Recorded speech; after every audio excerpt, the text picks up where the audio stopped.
काही साहित्यिक आपल्या रचना या भूतलावर रेखाटून जातात, पण त्यांच्या या रचना अमर होऊन जातात. कदाचित यांची कल्पना त्यांना देखील होत नसेल. अशीच कवी कुसुमाग्रज यांची फक्त लढमन ही कविता आज आपण ऐकणार आहोत. नदीच्या पुरात आपलं सर्वस्व गमावलेल्या एका माणसाची ही गोष्ट. आपल्या आयुष्यातील सर्वस्व गमावूनही पुन्हा लढण्याची उमेद दाखवणारा हा माणूस. मित्रांनो, ही कविता आपण त्या माणसापुरती मर्यादित न ठेवता आपल्या आयुष्याशी जुळवून घेतली तर ही कविता नक्की प्रेरणादायी ठरेल असे मला वाटते.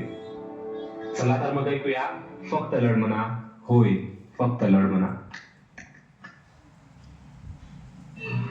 ओळखलत का सर मला पावसात आला कोणी, ओळखलत का सर मला पावसात आला कोणी, कपडे होते करदमलेले केसावरती पाणी.